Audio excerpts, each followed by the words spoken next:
오늘 함께 읽을 말씀은 마태복음 7장 21절에서 27절까지 말씀입니다. 마태복음 7장 21절부터 27절까지 말씀 우리 한 절씩 돌아가면서 읽겠습니다.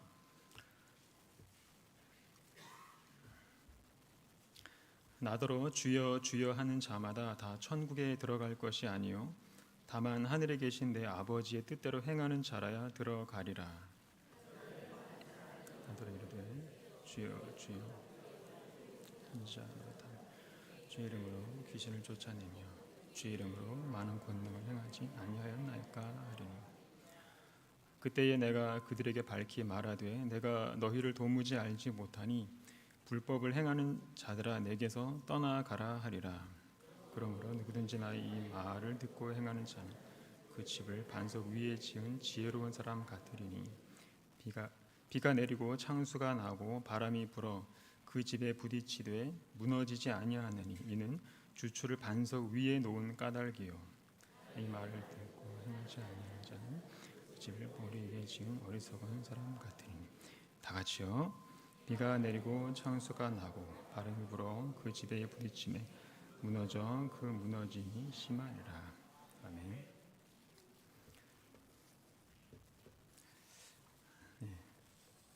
할렐루야. 네.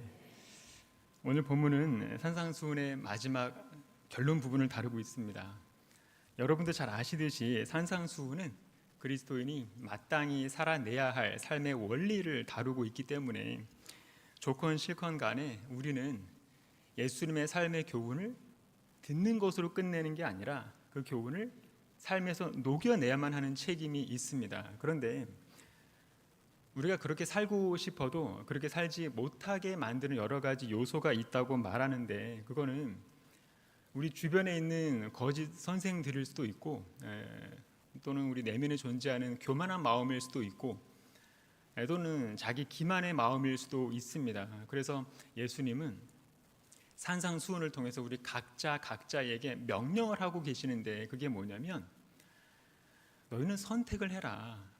순종을 할 것인지 불순종을 할 것인지 선택을 하라는 겁니다. 그래서 순종을 하도록 선택을 했다면 우리는 마음과 뜻과 정성을 다해서 예수님의 그 가르침을 따르도록 헌신해야만 한다라는 거죠. 그런데 적지 않은 그리스도인들이 하나님에 대한 순종을 조금 착각하는 게 있는데 그게 뭐냐면 성경을 많이 공부해서 하나님을 잘 알아가고 그래서 진솔한 신앙 고백을 하면서 교회 생활 잘하는 거 이거를 순종이라고 착각한다는 거죠. 그거는 순종을 위장하는 것이지 예수님이 원하시는 진정한 순종이 아니라는 겁니다.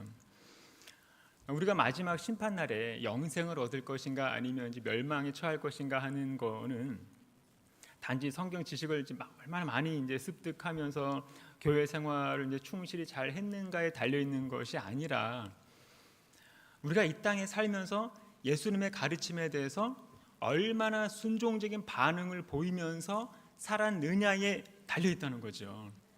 그래서 오늘 산상수훈 마지막 결론 부분은 그 얘기를 하고 있는 건데 먼저 본문 21절을 보면 나더러 주여 주여 하는 자마다 다 천국에 들어갈 것이 아니요 다만 하늘에 계신 내 아버지의 뜻대로 행하는 자라야 들어가리라. 자, 오늘 본문에서 예수님께서 규정하신 청중들의 사고방식은 뭐냐면 주여 주여 하는 자마다 다 천국에 들어갈 것이라고 생각을 한다는 겁니다. 주여 주여 하는 이 말은 주여 주여라고 말만 하는 이런 뜻입니다. 그러니까 주여라고 말만 해도 천국에 들어갈 거라고 확신을 한다는 거죠. 그런데 예수님은 그게 아니다라고 하시는 겁니다. 그게 아니다. 그러면서 21절 뒤에 뭐라고 하시냐면 다만 아버지의 뜻대로 행하는 자라야 이 말은 오직 아버지의 뜻대로 행하는 자만이 이런 뜻입니다. 그러니까 말만 고급지게 하는 신앙 고백으로 천국에 들어가는 게 아니라 신앙 고백에 수반되는 순종을이라는 행위를 통해서 들어간다는 뜻인 거죠. 물론 예수님에 대한 신앙 고백도 중요하죠. 바울도 이제 말로 하는 고백하는 게 필요하다고 말하거든요. 로마서 1장 9절에 보면 내가 만일 내 입으로 예수를 주로 시인하며 또 하나님께서 그를 죽은 자 가운데서 살리신 것을 내 마음에 믿으면 구원을 받으리라.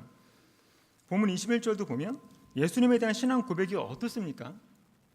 굉장히 진솔하고요, 또 열정도 있거든요. 주여 주여. 주여를 한 번도 아니고 두 번씩 어떤 간절함이 묻어나오는 고백 아닙니까? 그러니까 대충 하는 거짓 신앙 고백이 아닌 거죠. 게다가 거기서 끝나는 게 아니라 본문 22절을 보면 22절 다 같이 읽겠습니다. 자, 시작. 그날에 많은 사람이 나더러 이르되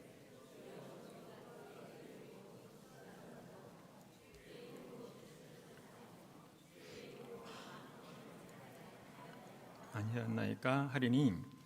자, 예수 그리스도의 이름으로 선지자 노릇까지 했다. 이거는 개인적인 신앙 고백을 넘어서 공적인 자리에서까지 신앙 고백을 했다는 거거든요. 또 뭐라고 합니까? 귀신을 쫓아내며, 그러니까 축사를 했다는 뜻이죠. 그리고 또 많은 권능을 행했다. 기적을 많이 행했다는 말입니다. 이 모든 걸 다 어떻게 했다는 거죠? 주의 이름으로. 주의 이름으로. 주의 이름으로 했다는 거죠. 이건 뭐 완벽하지 않습니까? 만약에 이런 사람이 뭐 어느 기도원에 떴다 그러면 사람들이 안수 한번 받고 싶어서 아마 구름대 같이 몰려들 겁니다. 이거 뭐 어떻게 잘못된 게 있나요? 없어요. 그런데도 예수님은 그 모든 게 다 잘못됐다고 말씀하고 계시다는 거죠. 좀 심한 표현까지 쓰고 계시는데 본문 23절에 보면 그때에 내가 그들에게 밝히 말하되 내가 너희를 도무지 알지 못하니 불법을 행하는 자들아 내게서 떠나가라. 좀 아이러니죠. 이 사람들은 주님의 이름을 굉장히 많이 사용하고 또 부를 정도로 주님에 대해서는 잘 알았는데 반대로 주님은 이 사람들을 전혀 모른다고 고백하고 계시는 겁니다. 어떻게 이럴 수 있을까요? 어떻게 이럴 수 있을까요? 그거는 이 사람들의 신앙 고백이 삶의 모습과 전혀 연결되지 않았기 때문에 그런 겁니다. 쉽게 말해서 자신들의 삶과는 전혀 관계없는 신앙 고백이었던 거죠. 한마디로 말 따로 믿음 따로였던 겁니다. 그래서 누가복음 사실 말씀을 보면 좀 더 명확한데 누가복음 6장 46절에 보면 너희는 나를 불러 주여 주여 하면서도 어찌하여 내가 말하는 것을 행하지 아니하느냐.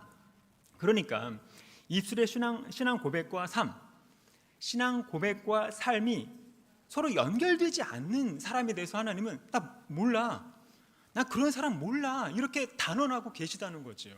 그러면서 오히려 불법을 행하는 자들아 이렇게 비난하고 계시다는 겁니다. 아니 주의 이름으로 선지자처럼 공적인 설교도 하고 귀신을 쫓아내기도 하고 많은 권능을 행했는데도 불구하고 그건 전부 불법이다, 나는 인정하지 않는다 이렇게 매정하게 잘라버리시는 겁니다. 아니 그러면 불법을 행하는 사람이 주의 이름을 부르면서 그렇게 많은 권능과 기적을 행할 수 있을까요? 그런 불법의 사람들이 예수의 이름으로 귀신을 떠나가게 만들고 예수의 이름으로 기적을 행하고 예수의 이름으로 그런 권능 있는 설교를 할 수 있을까요? 할 수 있다고 성경이 지금 말하고 있는 거죠. 그렇기 때문에 이 시대에 적지 않은 성도들이 분별을 못하고 잘 속고 쉽게 미혹을 당하는 거거든요. 마태복음 23장 23, 24절 우리 다 같이 읽겠습니다. 자, 시작. 그때에 사람이 너희에게 말하되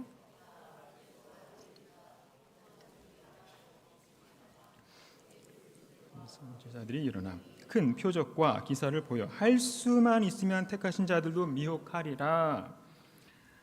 데살로니가 후서 2장 9절에도 보면요, 악한 자의 나타남은 사탄의 활동을 따라 모든 능력과 표적과 거짓 기적과 불의의 모든 속임으로 멸망하는 자들에게 있으리니 이는 그들이 진리의 사랑을 받지 아니하여 구원함을 받지 못하리라. 이러므로 하나님이 미혹의 역사를 그들에게 보내사. 거짓 것을 믿게 하심은 진리를 믿지 않고 불의를 좋아하는 모든 자들로 하여금 심판을 받게 하려 하심이라. 그래서 요즘처럼 이제 말세의 시대를 살아가는 그 성도들은 정말로 조심해야 됩니다. 아무거나 믿고 아무거나 따라서는 안 되는 거죠. 그 뭐 약간만 권능 있어 보이고 약간만 그럴 듯하면 함부로 이게 추종하려고 하기 때문에 우리가 함께 심판을 받지 않으려면 철저히 그리스도 중심, 성경 중심으로 돌아와야 됩니다. 오늘 본문에서도 주의 이름으로 많은 권능을 행하는 사람이 왜 예수님에 의해서 불법의 사람으로 낙인이 찍혔다고 나오냐면 삶이 선하지 않기 때문에 그런 겁니다. 삶이. 입술의 고백은 멋있고 뭐 그렇게 권능이 있어 보이는지 몰라도 그러한 입술의 고백과 삶이 전혀 일치되지 않기 때문에 예수님은 그 사람들의 고백조차도 역겨워하셨던 것을 알 수 있죠. 그래서 바울도 디모데 후서에서 뭐라고 하냐면 주의 이름을 부르는 자마다 불의에서 떠날지어다. 그렇기 때문에 어제나 오늘이나 영원토록 동일하신 하나님은 늘 변함없이 믿음과 삶의 일치를 강조하셨던 것을 알 수 있습니다. 그래서 구약 아모스서 5장에 보면 이런 내용들이 잘 나오죠. 아모스 5장 21절 23절 우리 다 같이 읽겠습니다. 자, 시작. 내가 너희 절기들을 미워하여 멸시하며 너희 성회들을 기뻐하지 아니하나니 너희가 내게 번제나 소제를 드릴지라도 내가 받지 아니할 것이요 너희의 살찐 희생의 화목제도 내가 돌아보지 아니하리라. 내 노랫소리를 내 앞에서 그칠지어다 내 비파 소리도 내가 듣지 아니하리라. 잘 보시면 이때 당시에도 이스라엘 백성들은요 열심히 절기를 지켰죠. 그리고 성회로 모였단 말이에요. 지금 우리도 열심히 절기를 지키고 매주 성회로 모이지 않습니까? 한 주라도 빠지면 무슨 큰일 나는 줄 알고 열심히 모이고 열심히 찬양도 드리고 있죠. 그런데 하나님은 뭐라고 하시죠? 그런 절기와 성회를 미워하고 멸시하겠다. 그리고 또 보면 번제나 소제, 살찐 희생의 화목제도 드렸다고 나오는데 이거는 봉헌물을 아주 정성스럽게 바쳐온 겁니다. 그게 하나님을 잘 섬긴다고 여겼거든요. 그런데 하나님은 그런 모든 봉헌물을 받지 않겠다는 겁니다. 그리고 또 노랫소리와 비파소리라고, 그러니까 쉽게 말해서 찬양과 찬송의 소리, 아름다운 악기 소리로 하나님께 드렸다고 나오는데 이거는 지금 이 시대에 우리의 예배랑 너무 똑같지요. 매 주일 온 마음과 정성을 다해서 봉헌물을 준비해서 드리고 아름다운 악기 소리와 찬송의 소리로 하나님께 올려드림에도 불구하고 하나님은 뭐라고 하시는 겁니까? 이 모든 것을 멈추라. 듣기 싫다. 역겹다. 이렇게 질책하고 계시는 겁니다. 왜 그러신 걸까요? 겉으로는 완벽해 보이는 그 모든 성스러운 신앙의 고백들과 예배는 있었지만 하나가 빠진 겁니다. 그게 뭘까요? 아모스 5장 24절입니다. 오직 정의를 물같이 공의를 마르지 않는 강같이 흐르게 할지어다. 그러니까 니들 다 좋은데 너희들의 삶이 없는 예배가 무슨 의미가 있니? 이겁니다. 너희들의 영혼 없는 예배가, 삶이 없는 예배가 무슨 의미가 있니? 이거죠. 예를 들어서 요즘 애완 로봇이 이제 판매되고 있는데 애완 로봇 안에 한글을 입력할 수가 있답니다. 그래서 사랑해라고 입력을 하면 그 로봇이 사랑해라고 이제 말을 한다는 거죠. 그런데 그 애완 로봇이 고백한 그 사랑의 고백이 무슨 감흥이 있겠습니까? 그런 영혼 없는 고백을 듣고 누가 감동을 받겠냐는 거죠. 만약에 그 애완 로봇이 말로는 사랑해 그래놓고 그리고 나서 돌아서서 계속 주인이 싫어하는 짓만 골라서 하고 주인이 아끼는 소중한 물건들을 막 깨부수고 주인이 사랑하는 아이들을 막 때리고 상처 주고 막 뭐 울리고 그래놓고 다시 돌아서서 주인한테 사랑해라고 그렇게 고백하면 그런 고백이 진짜라고 믿는 바보는 없거든요. 똑같습니다. 우리가 하나님께 사랑한다고 고백을 하고 믿음의 고백은 참 잘하는데 돌아서서는 하나님 마음을 아프게 하는 짓만 골라서 한다면, 그리고 또 아무 일 없다는 듯이 예배를 이렇게 정성스럽게 드린다면 그거는 마치 영혼 없는 로봇처럼 그렇게 기계적으로 예배를 이렇게 드리는 거와 다를 바가 없겠지요. 하나님 그런 예배를 받으시겠냐는 거죠. 그렇기 때문에 예수님은 우리가 늘상 입버릇처럼 해대는 그런 경건한 그 말에 감동을 받으시는 것이 아니라 내가 고백한 그 말이 삶으로 실체화가 될 때, 그럴 때 이제 우리가 고백한 그 말에, 우리가 고백한 그 기도에 예수님은 감동을 받으시는 겁니다. 그런데 이제 지금 드리는 말씀을 또 자꾸만 또 원론적으로 구원과 연결시키지는 마시기를 바랍니다. 아니 뭐 그렇게 뭐 행한다고 구원을 받냐? 지금 행위 구원을 말하는 거냐? 자꾸만 이제 그렇게 얘기하면 신앙생활 피곤해집니다. 우리는 이미와 아직의 시대를 사는 존재잖아요. 이미와 아직. 그리스도께서 십자가에 못 박히실 때 우리는 행위와 상관없이 죄로부터 구원을 받은 존재 맞습니다. 하지만 구원받은 존재로서 우리는 아직 오지 않은 미래적인 구원과 천국을 소망하면서 지금 우리의 생명을 다하는 날까지 하나님의 자녀답게 거룩하게 살아가야 할 책임도 있는 겁니다.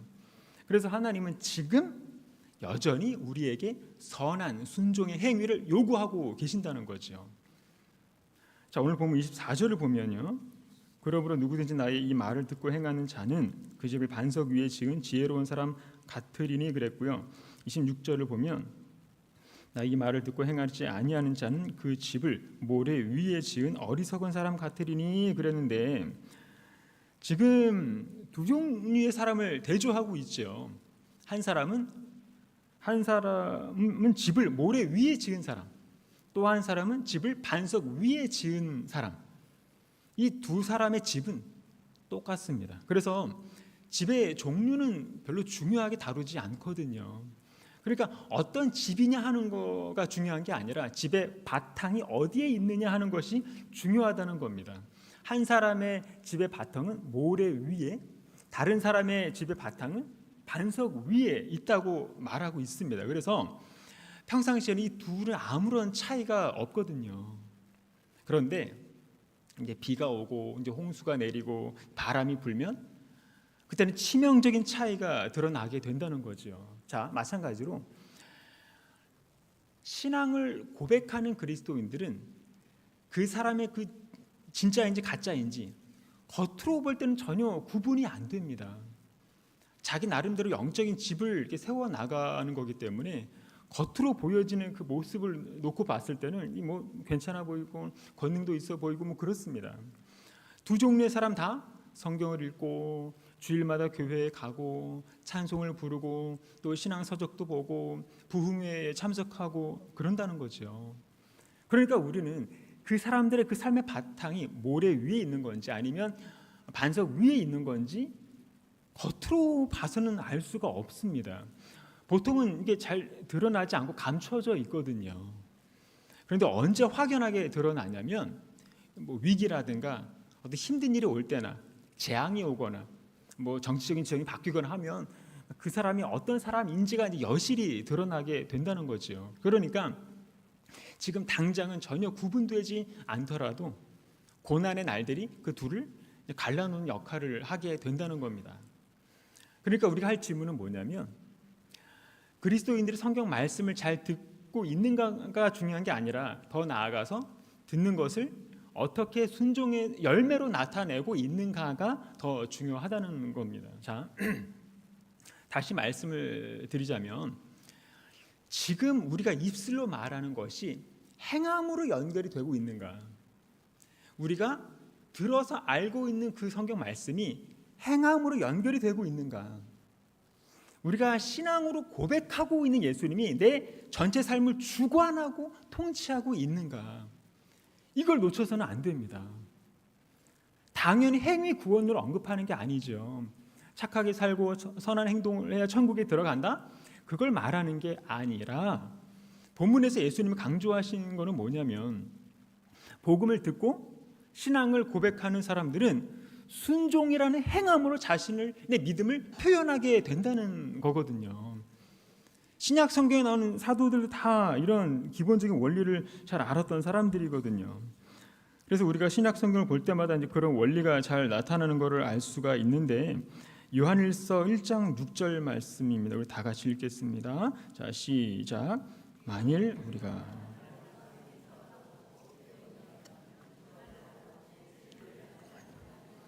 요한일서 2장 4절에도 보면 그를 아노라 하고 그의 계명을 지키지 아니하는 자는 거짓말하는 자요 진리가 그 속에 있지 아니하되, 야고보서 1장 22절도 보면 너희는 말씀을 행하는 자가 되고 듣기만 하여 자신을 속이는 자가 되지 말라. 야고보서 2장 14절에도 내 형제들아 만일 사람의 믿음이 있노라 하고 행함이 없으면 무슨 유익이 있으리요? 그 믿음이 능히 자기를 구원하겠느냐. 자, 그렇기 때문에 그리스도인이 된다는 건 절대 가볍지만은 않은 겁니다. 등록 신청서 한 장을 쓰고 교회라는 것에 가입을 하고 새가족 수료만 하면 그 이후부터는 아무것도 안 해도 천국에 갈 수 있는 그런 존재가 아니라는 것을 알아야 됩니다. 우리는 성경을 읽고 예수님의 가르침을 듣고 배우고 그리고 주여 주여 하면서 간절하게 기도하는 것만 가지고 그리스도인의 책임을 다했다고 안주해서는 안 된다는 거죠.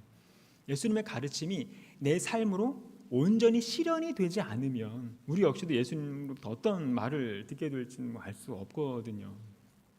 그래서 산상수훈을 보면요, 처음부터 끝까지 어떤 그 선택을 하도록 요구를 받게 된다는 걸 알 수가 있거든요.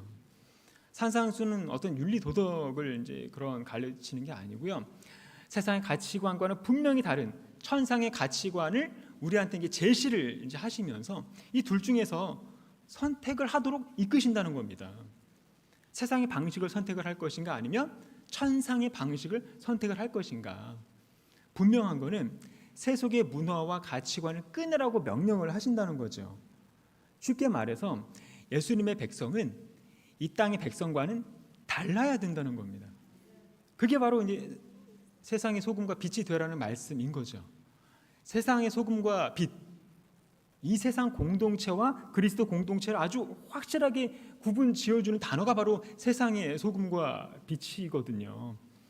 솔직히 지금 이 세상의 모습은 썩어가는 그 음식과도 같은 상태 아닙니까? 그래서 예수님은 제자들에게 너희들은 소금이 되어서 이 세상이 썩지 않도록 하라고 명령을 하신 겁니다. 그럼 우리는 그 명령대로 살아야 되는 거죠. 계속 말로만 고백하면서 끝내는 게 아니라. 게다가 지금 세상의 모습은 어둡고 좀 우울침침하지 않습니까? 그래서 예수님이 제자들에게 너희는 세상의 빛이 되어서 이 세상을 밝게 좀 해주고 우울하지 않게 하라고 명령을 하시는 겁니다. 그럼 우리는 그 명령대로 살아야 되는 거죠. 계속 우리끼리 이렇게 맛있나게 놀고 즐기면서 끝나는 게 아니라. 그러니까 산상수훈을 보면 계속 어떤 서로 이렇게 반대되는 기준들을 이렇게 생생하게 보여주면서 우리들은 선택을 해서 예수님의 길을 가도록 권면을 하고 있는 게 바로 산상수훈의 결론인 거죠. 지금 여기 안주하면서 만족할 게 아니라 우리의 의가 지금보다는 좀 더 깊어야 되고요. 우리의 사랑이 지금보다는 이렇게 좀 넓어야 된다는 거예요. 그래야 원수들까지도 포용할 수 있다. 뭐 그런 얘기입니다. 그래서 지금도 우리는 끊임없이 선택을 해야 되는 겁니다. 이 세상에서 통용되는 그런 보편적인 그런 다수의 방식을 따를 것인가, 아니면 하늘에 계신 우리 아버지의 방식을 따를 것인가, 사람들의 여론이라는 그런 바람에 흔들리는 갈대가 될 것인가, 아니면 하나님의 말씀에 지배를 받는 것을 선택을 할 것인가. 그래서 산상수훈의 마지막 부분도 보면은 늘 선택을 하도록 요구를 하잖아요. 넓은 길과 좁은 길, 모래 위의 집과 반석 위의 집.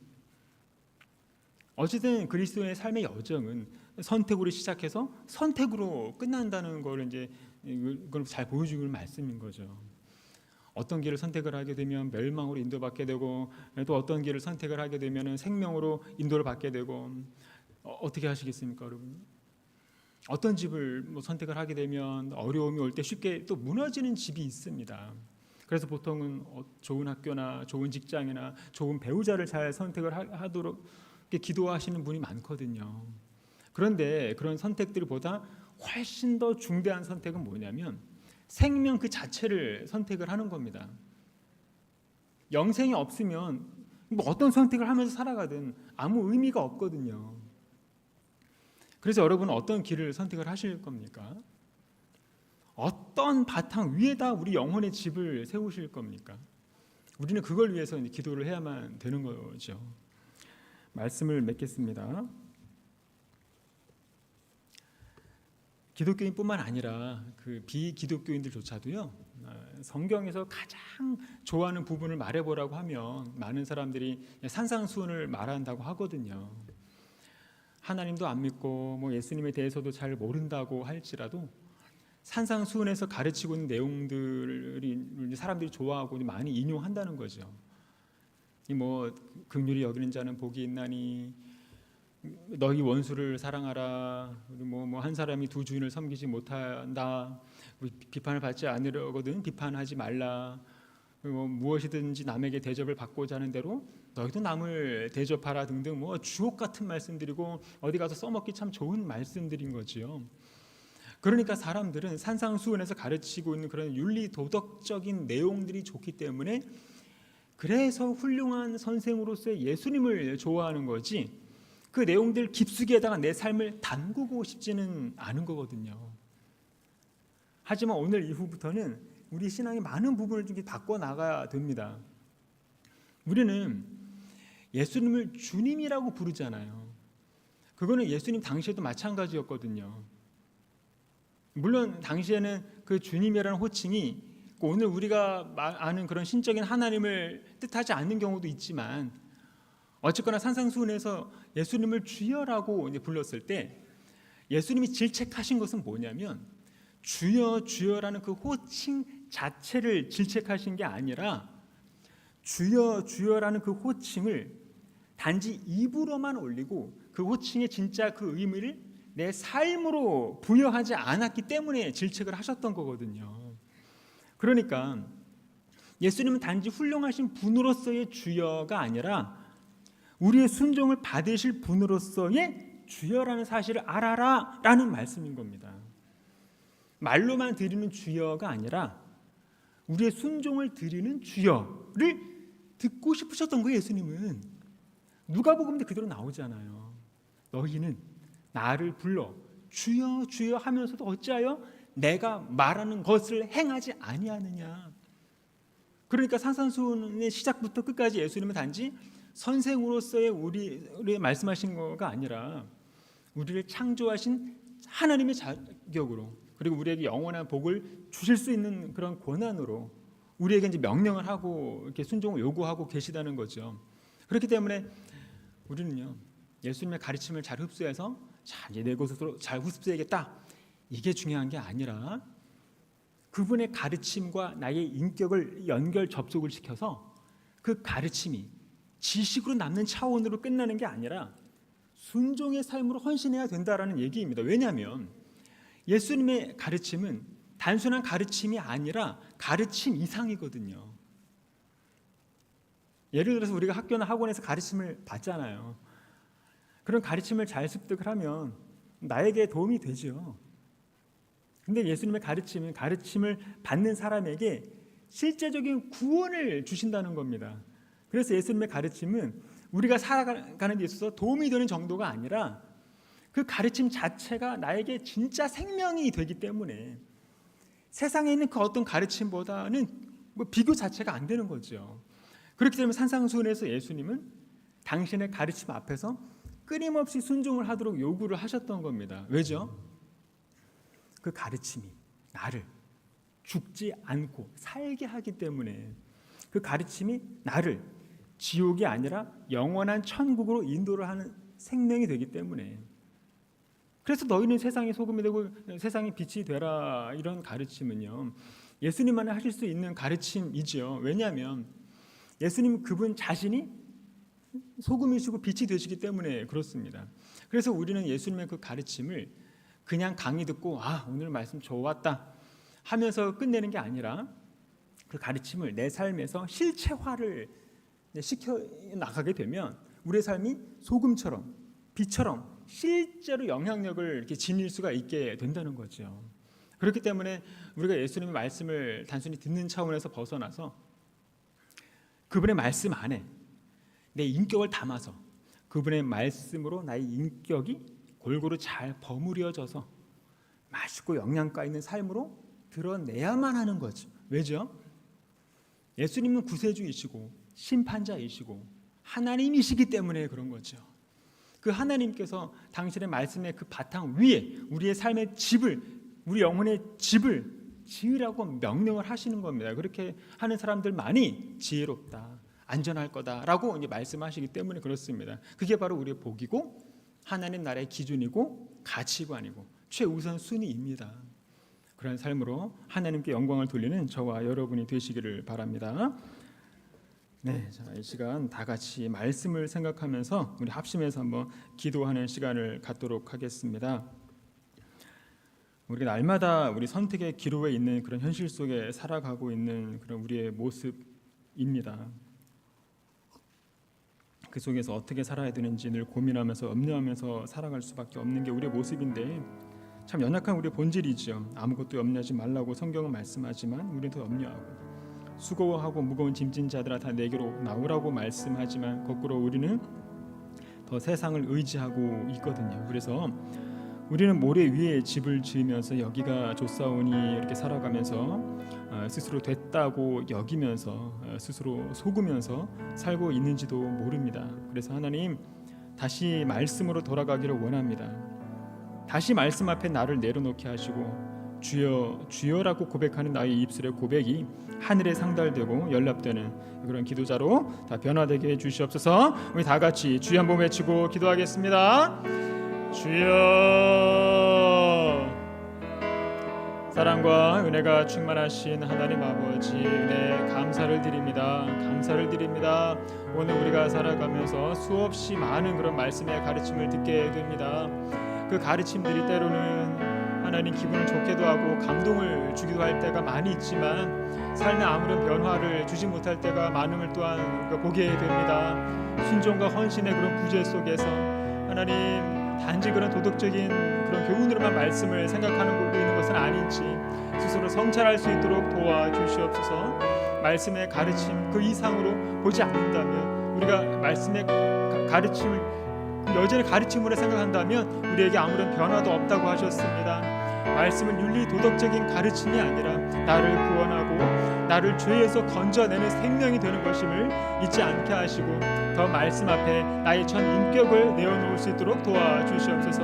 순종과 불순종의 여러 선택의 그 기로 앞에서 불순종의 욕망이 나를 지배할 때가 많이 있지만 나를 지켜주시고 마음과 정성과 뜻을 다해서 온전한 헌신의 자세를 하나님 보일 수 있도록 도와주시옵소서. 주여 주여 하는 신앙 고백에 물들지 않게 하시고 신앙 고백에 수반되는 순종의 삶이 하나님 나타날 수 있도록 도와주시고 마지막 날에 주님으로부터 불법의 사람으로 외면당하지 않도록 오늘 하루의 삶에서 더 진실과 정직으로 나를 세워나가도록 도와주시옵소서. 오직 말씀 중심, 오직 그리스도 중심, 오직 복음 중심의 삶을 하나님 그렇게 삶으로 하나님께 인정받는 신앙이 하나님 될 수 있도록 도와주시고 이슬의 고백이 선한 하나님의 삶으로 증거가 될 수 있도록 도와주시고 믿는 자들뿐만 아니라 안 믿는 자들 앞에서도 선한 영향력을 증거할 수 있도록 하나님 인도하여 주시옵소서. 삶으로 하나님 아버지 충만할 수 있도록 도와주시고 아버지 행함으로 그 말씀을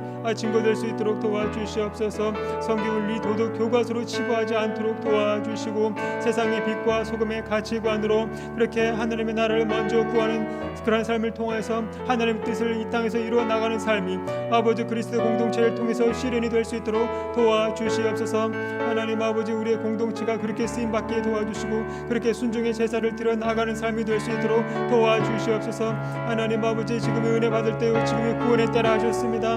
구원의 날에 우리를 도와주시고 하나님 아버지 정말의 모든 상황 가운데 우리의 모든 행사를 감찰해 주시고 우리의 말씀이 우리의 마음이 하나님 우리의 사역들을 해방받지 않도록 도와주시고 무엇이든지 아무에게든 거리끼지 않도록 도와주시고 또 기쁨으로 잘 견뎌낼 수 있는 그런 강건함을 허락하여 주시옵소서.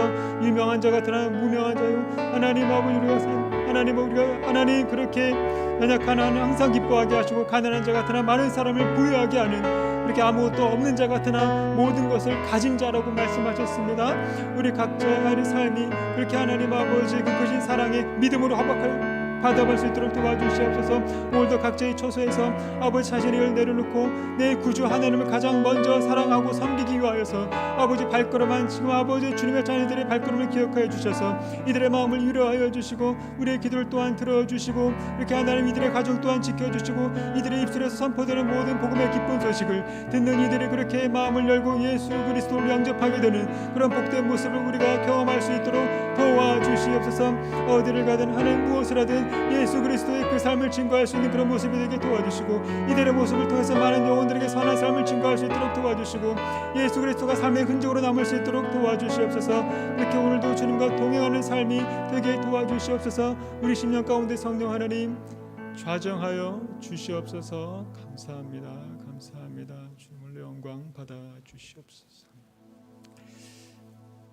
사랑과 은혜가 충만하신 하나님 아버지, 귀하신 말씀으로 종들에게 생명의 꿀을 먹여주시니 감사를 드립니다.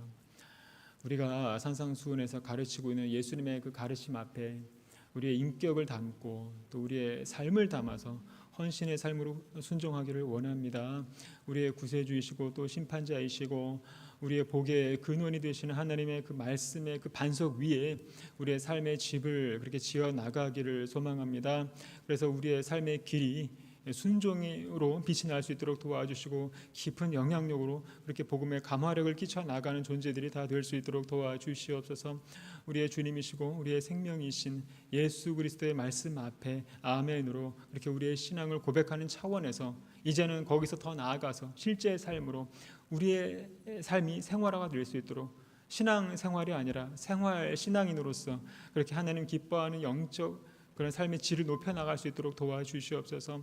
말씀을 듣기만 해서 자기는 속이는 자가 되지 말게 하시고, 믿음이 있노라 하면서 행함이 없는 그런 신앙인이 되지 말게 도와주시고, 하나님을 아노라 하면서 그의 계명을 지키지 아니하는 자 되지 않게 도와주시옵소서.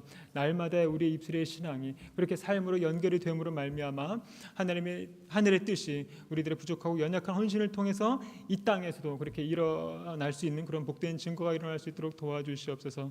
감사드리며 거룩하신 예수님의 이름으로 기도드립니다. 아멘. 네, 광고는